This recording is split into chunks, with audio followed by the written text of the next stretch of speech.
Bom, agora eu vou apresentar uma linha do tempo de alguns dos modelos pré-treinados que são utilizados para transferência de aprendizagem. Então, são modelos bastante poderosos que, em geral, você estará vendo por aí menções, referências à utilização deles. Como uma visão geral, o que a gente verá aqui primeiramente será uma visão geral, e a gente vai ver a origem da maioria desses modelos. Esse acaba sendo o benchmark para comparar esses diferentes modelos. E em seguida eu vou apresentar aqui 4 modelos bastante populares.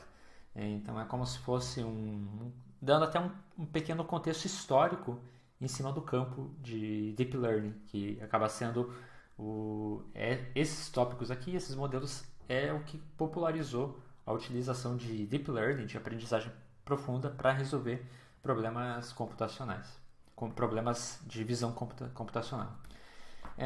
Então, assim, primeiramente, só para revisar aqui a ideia básica de transferência de aprendizagem, é você pegar uma super rede neural que aprendeu ali foi alimentada com milhares, milhões de imagens e aprendeu a classificar centenas de objetos, e você remove essa parte final e utiliza essas redes convolucionais que foram aprendidas para novos problemas. Então, isso que resume. E, em geral, a primeira coisa que eu quero mencionar aqui é a origem de muitos desses modelos pré-treinados. Existe uma base de dados gigantesca, criada desde há décadas, e que se chama ImageNet, que contém milhões de imagens, e ela tem mais de 16 milhões de imagens. E assim, a parte interessante é que não apenas contém a imagem, como também contém o que está contido dentro dessa imagem. Então, se você quer treinar, utilizar para algum treinamento, você tem tanto a referência de imagem como o que você pretende prever. E desde 2010, eles têm lançado uma competição anual que se chama ImageNet Large Scale Visual Recognition Challenge, no qual o objetivo é fazer a classificação de 1.000 objetos diferentes a partir de 1,2 milhões de imagens. Então, como você pode imaginar, não é uma competição fácil em termos até mesmo de recursos computacionais. Imagina você ter que carregar 1 milhão de imagens. Então, em geral, as grandes empresas que entram até mesmo para ganhar visibilidade. Então, você vai ver modelos treinados pela Google, pelo Facebook, por grandes universidades. E assim, uma coisa interessante na evolução é que, então, 2010, 2011, os modelos campeões utilizavam visão computacional clássica.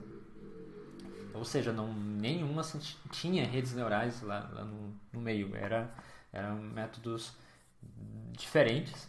E um grande salto nos resultados, o que a gente tem aqui é o erro da classificação. Então você pode perceber um grande salto em diminuir esse erro de classificação nessa competição com o primeiro modelo que utilizou de fato redes neurais para esse tipo de problema. Então você pode perceber que ele reduziu em torno de 10% esse erro. Então esse primeiro modelo, apesar de ele não ser tão utilizado atualmente, ele que foi o ponto de partida para esse tipo de metodologia, que é o AlexNet, que foi o campeão de 2012.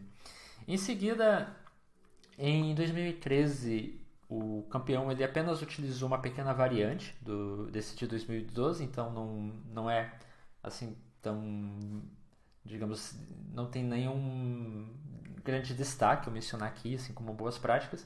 Mas assim, o que é interessante é que os novos modelos, cada um vai trazendo melhoramentos e novas ideias sobre como treinar essas super redes neurais. Então, querendo ou não, o que a gente percebe aqui também à medida que esse desempenho vai diminuindo, são novas ideias até no campo de pesquisa aqui para melhorar o treinamento. E aqui, por fim, um dos últimos campeões assim que é bastante famoso, o ResNet, ele inclusive conseguiu um desempenho melhor do que humanos. Então teve uma pessoa que treinou a ele mesmo a classificar essas imagens, e ele teve bastante trabalho, E ele, digamos, estabeleceu ali um certo benchmark que em seguida pode ser comparado com o desempenho dessas outras imagens. Ele conseguiu em torno de 5%, então o ResNet é considerado como um modelo que sai melhor do que humanos. Então vamos começar aqui olhando o AlexNet. Então o AlexNet, ele tem, vocês podem perceber aqui a forma como eu desenho essa arquitetura. Então você imagina aqui como a entrada é uma imagem de 224 por 224 pixels e como em geral as imagens vão ser no formato RGB, então elas possuirão aqui como profundidade 3 canais. Então você pode imaginar aqui que são 3 imagens, uma após a outra. E você pode perceber que nessa arquitetura são utilizadas redes convolucionais. Então essa entrada ela é em seguida mapeada em novas 48 imagens. Então existem 48 kernels aqui que são mapeados. E uma coisa que também você vai perceber aqui é que a mesma arquitetura ela é paralelizada aqui. Isso daqui foi feito porque em 2012 era difícil o treinamento desse tipo de arquitetura, então demorou semanas e para melhorar o desempenho, o Alex aqui, ele utilizou 2 computadores então para fazer o treinamento e em seguida apenas conectar aqui nessa parte de saída. Então aqui foi apenas um artifício computacional, esse paralelismo aqui das duas. Mas o que vocês podem perceber que o que ele trouxe assim como boa prática aqui de arquitetura é aos poucos aqui vir reduzindo, né, o tamanho da imagem e, no entanto, aumentando a profundidade. Esse aumentar a profundidade é o quê? É aumentar o número de kernels que estão sendo mapeados, o número de novos atributos. E depois aqui ele conectou a uma imagem, a uma camada densamente conectada aqui. Então, esse é o AlexNet e aqui algumas das boas práticas ou grandes insights que o AlexNet trouxe foi a utilização aqui do Hello como função de ativação, que até então as pesquisas utilizavam função sigmoide ou a função do tangente hiperbólico, e o Hello ele mostrou um desempenho muito superior, ele é muito mais rápido e melhores resultados. E um outro grande insight que ele trouxe assim, em termos práticos, não é que ele inventou isso, mas é a primeira vez que foi utilizado na prática em um problema grande, é a utilização da camada de dropout, que é uma camada que ajuda na redução de overfitting a partir do desligamento aleatório de alguns dos neurônios nessa parte aqui, apenas na parte de camadas densamente conectadas. Então, a partir do desligamento aleatório de alguns neurônios, é possível generalizar melhor essa aprendizagem. Então, e seguindo adiante, eu tenho aqui 2 modelos para trazer de 2014, o Google LeNet e o VGG. Ambos trouxeram excelentes resultados. O campeão foi o Google LeNet, que também é conhecido por Inception, mas o VGG ele se tornou muito famoso porque é muito fácil a visualização da arquitetura. Então a arquitetura do VGG é basicamente o que as escolas geralmente ensinam como arquitetura para treinar uma rede convolucional. E, em geral, se você for inicializar uma rede do zero, fazer um treinamento, geralmente você estará utilizando esse tipo de arquitetura. Ela tem novamente então a imagem ali, 224 por 224 por 3, essa que foi que eles utilizaram como entrada. Em seguida, eles utilizaram 64 kernels para transformar então essa imagem, então 64 mapeamentos de atributos. Em seguida, ele utilizou aqui mais 128, como dá para a gente perceber, e ele utilizou ali max pooling para reduzir o tamanho da imagem. E em seguida, novamente, max pooling e a redução aqui do tamanho das imagens, max pooling. Então, o que ele chegou aqui no final foram em 512 imagens, nas quais eram 7 por 7, que elas mais ou menos comprimem todas as características aqui dessas imagens. E em seguida, isso daqui foi conectado novamente aqui em camadas densamente conectadas, para aqui no final a gente ter aqui um problema de classificação. E aqui grandes insights que foram trazidos pelo VGG, que até então diferentes tamanhos de kernels eram utilizados e o VGG trouxe aí a ideia, não, você pode utilizar kernels 3x3 aqui, tranquilamente. E ele também ficou muito famoso porque ele tem essa arquitetura assim, bastante uniforme, bastante fácil assim, de ser entendido a lógica na qual você vai sempre diminuindo as imagens, mas também comprimindo a informação, né, nessas imagens. E assim, seguindo adiante, aí algumas ideias mais avançadas, em especial um grande problema que existia nessa época, é que o que era considerado deep learning, ou seja, redes profundas, eram camadas com o quê? 16 camadas. Tipo, o VGG, aqui até o nome está omitido aqui, mas se chama VGG 16, porque ele tem 16 camadas. Então, se você contar aqui, vai ser igual a 16 camadas ocultas, assim, que são colocadas uma para outra.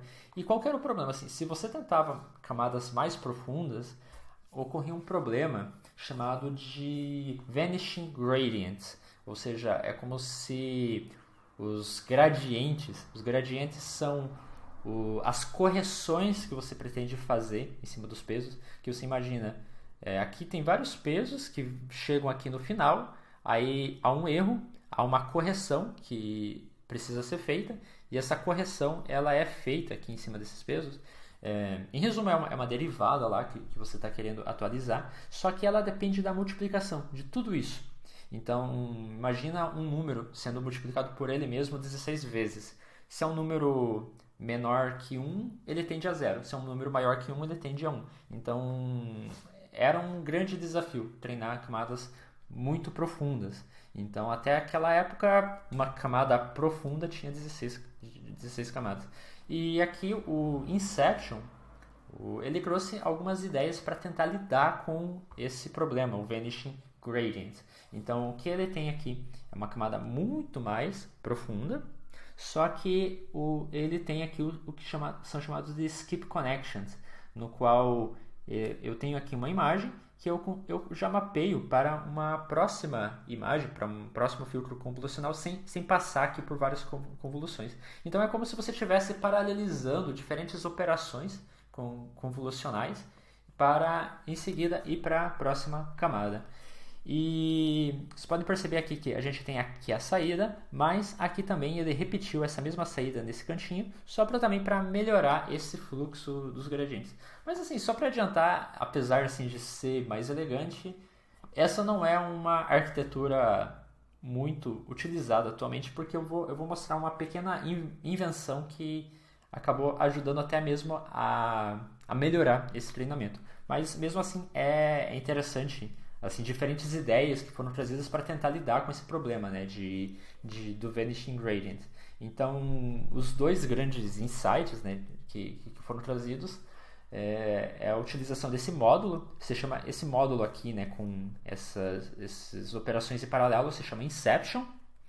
E um outro grande insight é a utilização, em vez de você usar aquela operação flattening, na qual converte vários blocos de imagens em apenas uma dimensão, o Inception ele trouxe essa ideia de fazer o que chamam de Global Average Pooling, que é, por exemplo, o Global Average Pooling seria, por exemplo, você pegar todas essas 512 imagens, que são 7x7, e para você converter para uma dimensão, em vez de você pegar um pixel um do lado do outro, não, faz uma média.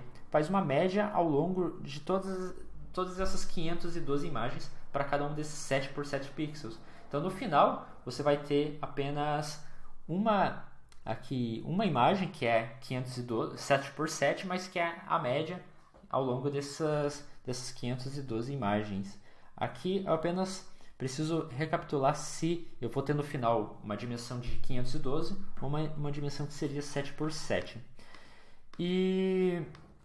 Então, esse Global Average Pooling... tem inclusive eu trouxe aqui um exemplo do Global Average Pooling. Então, vocês podem perceber que no final, o que eu tenho como dimensão final é o número de camadas. Não, eu faço uma média, eu vou ter um número de camadas como final. Então, aquela imagem lá que era 7x7 por 512, no final eu vou ter 1x1 por 512. Então, você tem apenas uma dimensão ali para conectar nas camadas densamente conectadas. E também é um grande insight porque acaba sendo utilizado em outros modelos campeões. Então, uma coisa aqui até a mencionar, todas essas ideias que eu estou mencionando, os outros campeões, eles usam aquelas ideias e estão trazendo novas ideias. E por fim, assim, um último que eu queria mencionar também, que é bastante popular, é o ResNet. E assim, olha o grande salto na profundidade. Eu estava falando ali antes de redes profundas que teriam 16 camadas, e o ResNet, o campeão, né, de 2015, trouxe uma camada com 152 camadas. E muito assim, foi possível essa alta profundidade aí nessas camadas graças a um tipo de camada que você pode adicionar entre cada uma das camadas, chamada Batch Normalization, que é uma camada que ajuda aí a melhorar então a estabilidade, a velocidade, mas em especial é uma camada que está sempre normalizando, são pesos que são aprendidos que estão sempre normalizando cada camada intermediária, e ele automaticamente está aprendendo a evitar essa explosão dos gradientes. Então, a partir dessa camada, desse Batch Normalization, foi possível treinar camadas extremamente muito mais profundas. Aqui é válido mencionar que há também muito empirismo no meio. Vamos tentar com 152, vamos tentar com 200. Então há muita experimentação nesse campo. E assim, um outro também grande inovação, que está até parecido com o Inception, eu até mencionei o tal Skip Connection. Na verdade, aqui que ele possui esse nome mesmo, Skip Connection. Mas esse tipo de módulo aqui, que eles chamam de Residual Connections, ele permite aqui que o modelo ele performe pelo menos tão bom quanto camadas menos profundas. Então, quando você faz aqui, é como se você tivesse então tanto conectando aqui essas 152 camadas, uma após a outra, mas também você faz algumas conexões para que ela também possua uma equivalência com camadas menos profundas. Então, há dois caminhos aqui para o fluxo então, desses gradientes, que aí ajuda então também no desempenho. Esse Skip Connection ele acaba também aqui sendo como se fosse um módulo utilizado. E é isso. E esse era o contexto histórico. Eu estou trazendo aqui também um pequeno bônus atualmente. A gente está em 2011.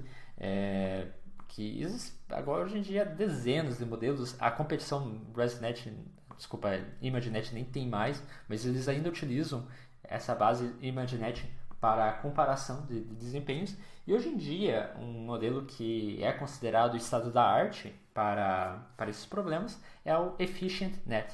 E aqui é interessante que a gente consegue ver uma comparação há diferentes versões aqui do EfficientNet, e a gente consegue ver uma comparação deles com outros modelos. Então, o que a gente tem aqui no eixo Y, qual foi a acurácia desse modelo, e no top 1%, então quanto mais para cima, melhor a acurácia. E enquanto que aqui no eixo X a gente tem um número de parâmetros, que esse é um outro problema que acaba ocorrendo. Quanto mais profundo, há modelos que são extremamente pesados. Se você pega o VGG, por exemplo, 16, ele tem 512 megas de tamanho. Então, o número de parâmetros aqui influencia no quão pesado, no quão grande que é o modelo. Então, e aqui a gente consegue ver então como que está o ResNet situado, né, nesse ranking.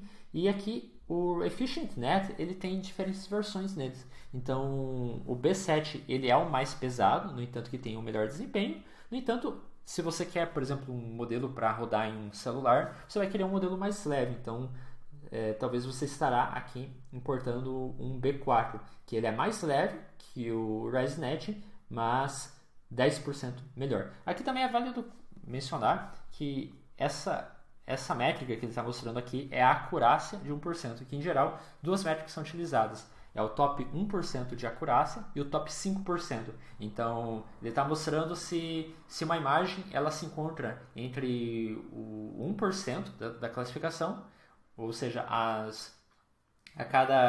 eu tenho lá 1000 imagens e 1% disso é 10. Então, se a imagem correta localiza-se entre o top 10. Isso é o top 1%. E o top 5%, aí nesse caso 5% de 1000 é 50, essa imagem encontra-se dentro dos top 5.